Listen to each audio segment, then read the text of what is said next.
Di abad ke-17, dunia sedang dilanda Spice Fever. Kekuatan-kekuatan Eropa bertaruh nyawa dan kekayaan demi menguasai rempah-rempah. Dan di antara semua rempah, ada satu yang menjadi puncak obsesi, satu yang disebut emas hitam.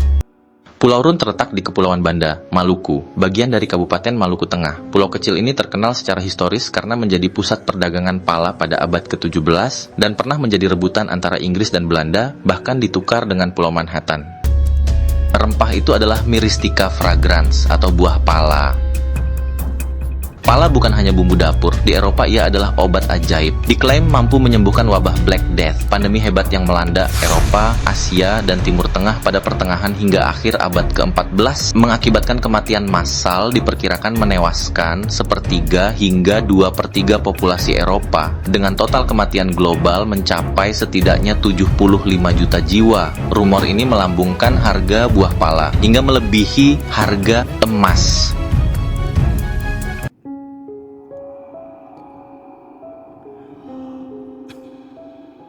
Bayangkan sebuah pulau kecil di Maluku yang sangat terpencil, hanya seluas 3 km persegi, di ujung timur Indonesia. Pulau ini pernah bernilai lebih dari salah satu pusat peradaban dan ekonomi paling berpengaruh di dunia, Manhattan, New York. Ini bukan dongeng.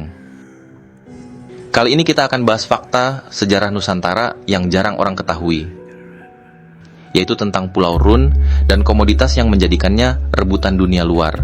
Ia adalah buah pala.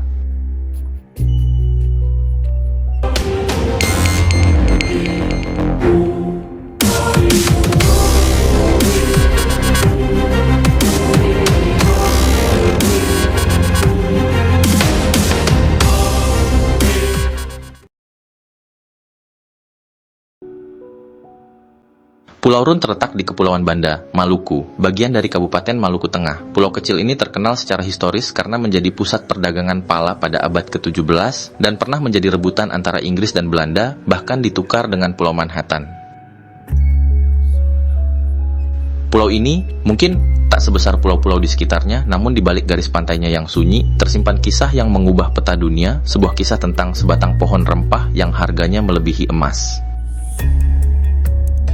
Di abad ke-17, dunia sedang dilanda Spice Fever. Kekuatan-kekuatan Eropa bertaruh nyawa dan kekayaan demi menguasai rempah-rempah. Dan di antara semua rempah, ada satu yang menjadi puncak obsesi, satu yang disebut emas hitam. Rempah itu adalah Myristica fragrans atau buah pala.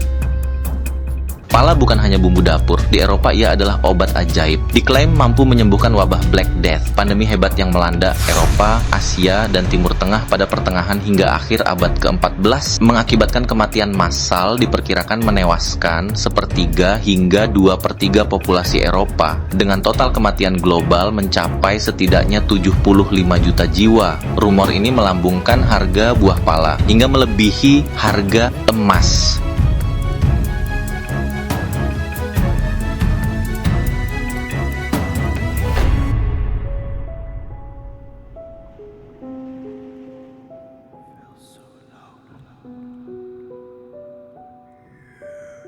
Menguasai pala sama dengan menguasai kekayaan absolut. Dan di seluruh dunia, pala hanya tumbuh secara alami di satu tempat, Kepulauan Banda di Maluku. Di tengah gugusan pulau vulkanik ini, tersembunyi permata bernama Pulau Run. Pulau Run yang kecil ini strategis. Kekuatan yang berhasil menguasainya secara otomatis menguasai monopoli pasar pala global. Dan inilah yang memicu salah satu konflik paling aneh dan transaksi paling mengejutkan dalam sejarah dunia. Dalam babak-babak selanjutnya, kita akan menelusuri drama ini dari kekejaman monopoli VOC, perang memperebutkan Pulau Run, hingga keputusan di Perjanjian Breda.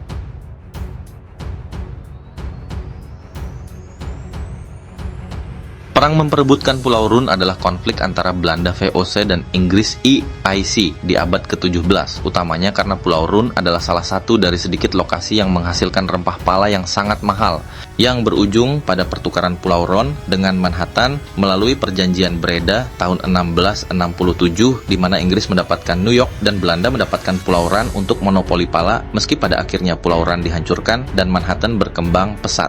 Bagi Belanda dan kongsi dagangnya, VOC, monopoli mutlak adalah tujuannya. Tapi ada satu ganjalan. Di tahun 1616, Inggris berhasil mendarat di Pulau Run dan mengklaimnya, menantang hegemoni VOC. Konflik bersenjata tak terhindarkan. VOC di bawah JP Kuhn melakukan pembersihan etnis di Kepulauan Banda pada tahun 1621, sebuah tragedi kemanusiaan untuk mengamankan monopoli. Pulau Ran menjadi satu-satunya yang tersisa di tangan Inggris. Inggris berhasil mempertahankan bentengnya di Pulau Ran selama bertahun-tahun, menjadi duri yang terus menusuk ambisi monopoli VOC. Situasi ini memicu Perang Inggris-Belanda, Anglo-Dutch Wars, yang berlarut-larut di berbagai belahan dunia. Perang kedua Inggris-Belanda berakhir dengan negosiasi damai. Lokasinya, Kota Breda, Belanda, tahun 1667. Di meja perundingan, dua aset diprioritaskan, Ran, yang dikuasai Belanda saat itu, dan New Amsterdam, yang telah direbut Inggris. Bagi Belanda, tidak ada yang lebih penting daripada monopoli pala. Mereka bersikeras. New Amsterdam, yang mereka sebut New Amsterdam, ditukar dengan Pulau Run secara permanen. Inggris setuju. Mereka mengambil New Amsterdam dan menamainya New York. Keputusan ini, yang didorong oleh obsesi terhadap buah pala, adalah salah satu kesalahan perhitungan paling mahal dalam sejarah. Belanda mengira mereka memilih emas yang pasti. Inggris memilih aset geografis yang nilainya tak lekang dimakan waktu.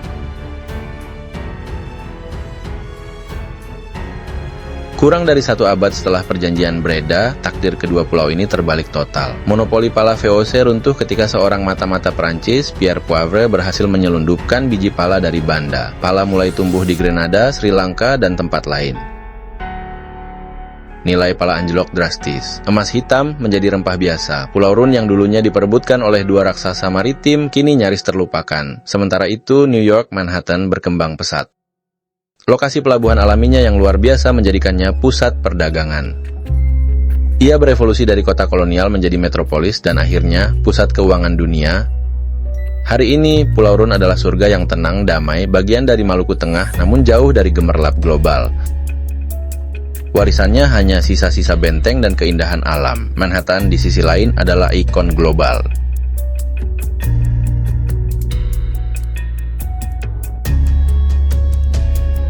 Kisah Pulau Run dan Manhattan adalah pelajaran paling berharga tentang value. Nilai adalah persepsi, dan persepsi sangat dinamis. Belanda memilih kekayaan instan, monopoli komoditas yang rentan. Inggris memilih lokasi strategis, aset fisik yang nilainya terus bertambah.